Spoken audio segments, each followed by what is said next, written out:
Hey, this is Animationables on YouTube, and today I'm going to give you a very basic introduction of animation, and I'm going to introduce you to Autodesk's 3D Studios Max, and this is the program that you'll be using, or I will be using for most of my tutorials here. This will be the basic section of the tutorial, and this is just an introduction so you know what you're working with. So I want you to go ahead and start your program, 3D Studios Max, if you have it. You can get a free trial version, I think, on the Autodesk website. So once you're in your program, you'll notice that you have 4 different viewports. You have the top viewport, you will have the front viewport, you will have the left viewport, and the perspective. And the perspective is going to be the only place where you really see the 3D effect. See, if I make a sphere right here, you're not going to see the 3D sort of shading and stuff. You're only going to see the wireframe of it. And this shows the very top of it. This shows the very front of it. And this will show the left sides. Because it's a sphere, the front and the left sides don't really look that different. But you can always change it if you wanted to see. This is smooth and highlights. If you wanted to change it to wireframe, you can certainly change it to wireframe in the perspective viewport. You could change it to flat, and that only gives you a 2D image. Mostly I like to keep smooth and highlights though. The one thing you know about 3D Studios Max is how to build your objects, your animations, anything you want to do. You're going to want, this viewport works very well, and it's very good if you want to see the actual outcome, but you want to make sure that everything's lined up. So if I took a box and did this, and I'll just make a small box here, and I'll lift it up, see, it looks like it's sitting dead center. This box looks like it's sitting dead center in my sphere. But if we go over to the top viewport, you can see, if you can see this little box. This is the cube, or the box that I made, the sort of rectangular sort of thing. It's sitting off, and if we go to the left viewport, you can see it's sitting off the center, and if we go to the front, it's off the center. So you don't want to always work, you want to try to work, or you don't want to always want to work in this perspective viewport. You'd like, if you can, try to work in these viewports. That's what I do, and that's how I've gotten to the point where I can actually start making these tutorials and not screw them up. So first thing I will show you will be the Create tab, and this is where you're going to create all your primitive shapes to make your animations. So if you wanted just a ball rolling, you're just going to obviously, and this is basically what you do.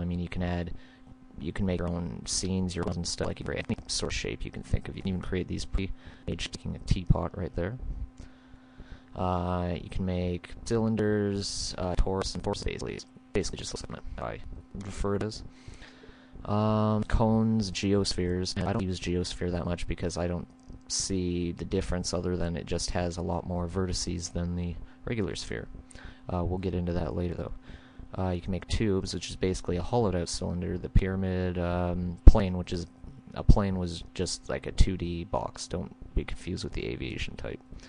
And those aren't the only shapes too. We've got extended primitives, and these things you'll go on to learn about these later when we do more tutorials. But these just make different sort of shapes to help you when building scenes. You want a cartoony scene or something, or background. These will help you make them. And we've got different types of 2D shapes. We've got lighting. We've got cameras, helpers, and these are just dummy objects. I'll explain about these in more tutorials to come. Space warps, like bombs and stuff. If you're going to make an effect, you need a space warp, and these systems, and I don't usually use systems that much, but they are very light. It's create a skeleton right for your character. And then the second, if we go one tab over, you will see we have a modifier list. So if I wanted to add a certain effect or modify this sphere a little bit, I would need to use modifier list. And what this will do, if I go to the modifier drop down, and I select a, let's pick a, why don't we try a melt.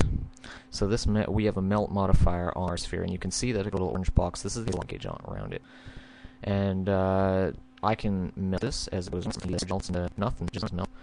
So you can add these, and they're very cool for when you're making your animations. So you're allowed to add certain effects to your stuff, and basically that's what you do in modifiers. They have bend, you can melt, anything you want. Really, it's very good.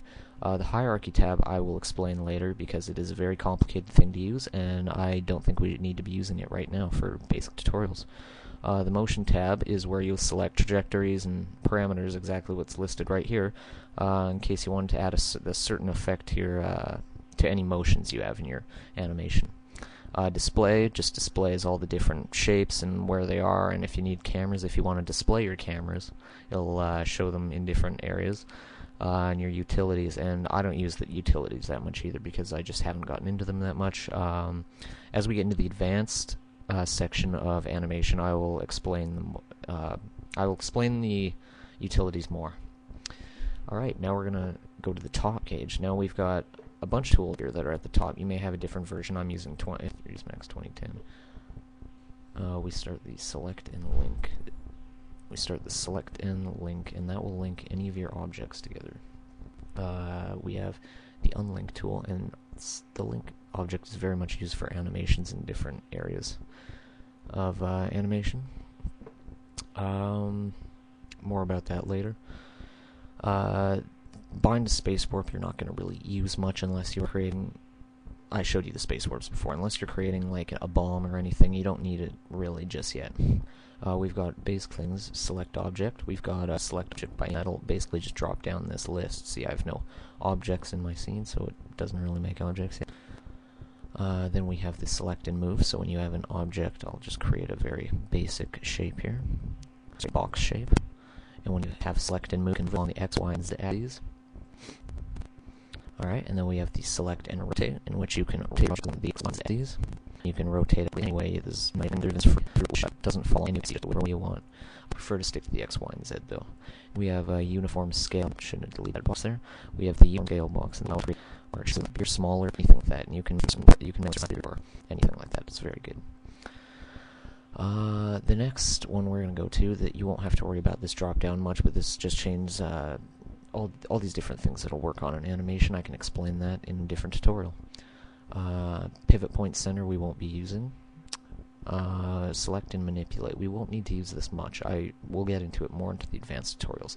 Snaps, toggles. These will snap your mouse button if you're creating, say, snap your mouse to the ones snapping it to the letting me click back on a point. That's basically just what that does. So, angle snap toggle we won't worry about. Neither will we worry about for percent snap toggle or spinner snaps toggle. I will get to that later. As you can tell, I'm probably breezing through a lot of this stuff because a lot of this stuff is I'm saving it for more advanced tutorials. You don't really need to use this right away. The mirror effect is exactly how it sounds. It's a mirror effect, so whatever it's going to translate to the other, and we're just not going to worry about that right now. Align is, as it says, align. It'll align your objects. If you want them aligned to a certain coordinate, it will put them all there. Managing your layers, I don't use this much because I haven't gotten into many tough tutorials about layers. And all these, the curve editor is very useful if you're creating a certain trajectory or a certain object that you need changed. Oh wow, that close. Okay, there we go. Schematic view will give you a basically a 2D view on if you're using any objects behind, any backgrounds for making models and stuff. It's pretty useful, but more advanced. And the rest of this is material editors. If you wanted to add a certain scanner material onto your objects, you go to that.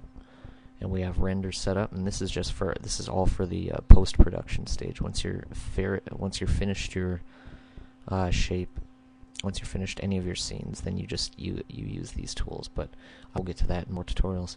And then you have your basic tools which you use in any program. You've got the new scene, the open file, the save file, undo, redo, and this opens your project folder. This everything's saved, and you can select a new folder if you want. I just like to keep on the main settings just because I don't seem to need it that much. And down here is your timeline. This is where most of your animations, where your keyframe will be set up. This is where basically all the motion is going to happen in your animations. All these things you don't really need to worry about. This program is so advanced that you really don't have to figure much stuff of this out. It's